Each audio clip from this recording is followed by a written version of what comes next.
Hey guys, TYT Sports, RotoWire. That's Ben Mankiewicz, who's ready. I'm Heather Ankeny, Chris Liss from RotoWire.com.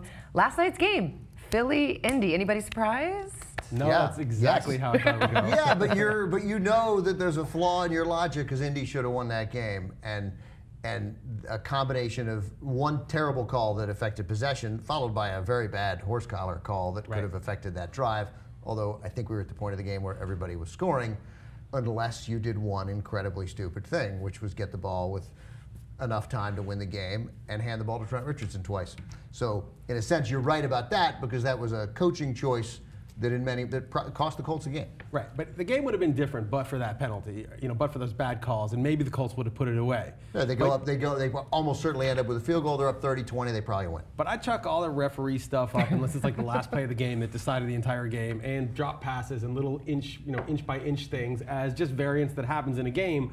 But you know for a fact when you're dealing with the Chuck Pagano, Pep Hamilton crew versus the Chip Kelly crew that one team's going to make good decisions, like calling a timeout at the end of the first half, even though they didn't end up scoring, but getting that last possession. Totally right thing to do, yeah. Right, and just he's going to increase his odds of winning. And so, I agreed that maybe the Colts at home would have been a good pick, but I cannot with those coaching staff. Yeah, so I mean, I'll give you that point, but then I'm going to take it back because yes, the variables, the referee, all that comes up, but it's rare that we get to find the call with 5 minutes in a drive that would have made it a two-score game. It was a big. So.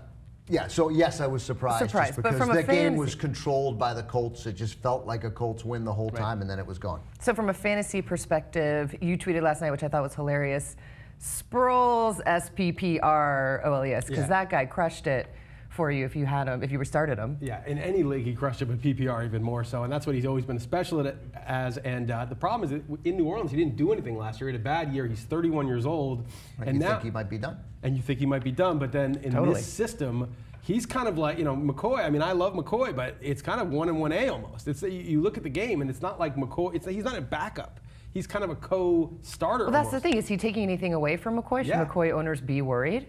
I wouldn't be that worried because they run so much and they call so many plays, but I think it is a little bit of a detriment to McCoy's value. I mean, he's 31. He's not going to produce like this all season long. But that said, yeah, this is a quality backup. It's not just a quality backup. It's a quality alternative. It's a different kind of play. It's a different thing they can run. And having them both, you saw Ray Lewis's frustration. If you kept watching after the game, he was like, 43, 25, find him, guard him, stop him. That's what's happening, 43 and 25, and they couldn't do it in critical parts of the game. One thing about Sproles that I noticed is that he gets caught from behind when he gets into the open field. You think he's the fastest guy in the world because the way he gets through the line of scrimmage, the way he gets through the first contact is so fast, it's so explosive, and then already he's 8 yards downfield and making moves.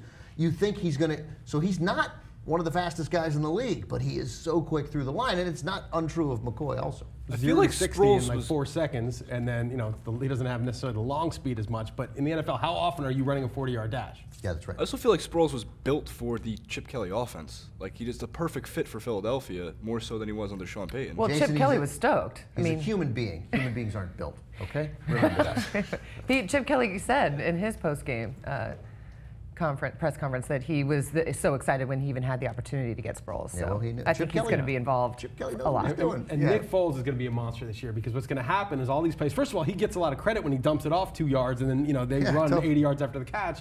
But secondly, he's going to be a monster because everyone's going to start having to stop that, just like Ray Lewis said, and you're going to see him go vertical. And they did a lot. They didn't connect that much today. Yeah, on Monday night. A little behind on a couple of throws. A little off on the timing, but those are going to connect. So are you saying stay with Foles? Because a lot of people are kind of teeter-tottering. In the league in passing yards. Stay with Foles, no question. And by the way, Jeremy Maclin's going to have some gigantic games. Yes. Oh, and here's this graphic here: Aaron Rodgers and Nick Foles. Wow. Both. Yeah, I mean, he threw for 331, and again, it seems like 308 of that was yards after the catch. Actually, no, it was more. It was more than what he threw for. I think a lot of those were caught behind the line of scrimmage. I saw some crazy stat on that. Yeah, it's amazing.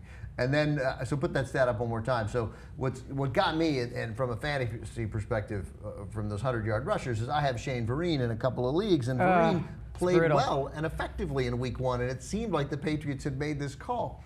And then all of a sudden, for no reason, there's Stephen Ridley. Why? Do we know why? Because it's Bill Belichick. Yes. Don't ever draft a Patriots running back unless it's cheap. If it's cheap, maybe you find some. But, you know, they get were but lucky and find Vereen was some- supposed to be good in a PPR league. I have Ridley too. It's just every week. You it's won't a know very which one tough. to You won't start. know when. Your bench is going to dominate.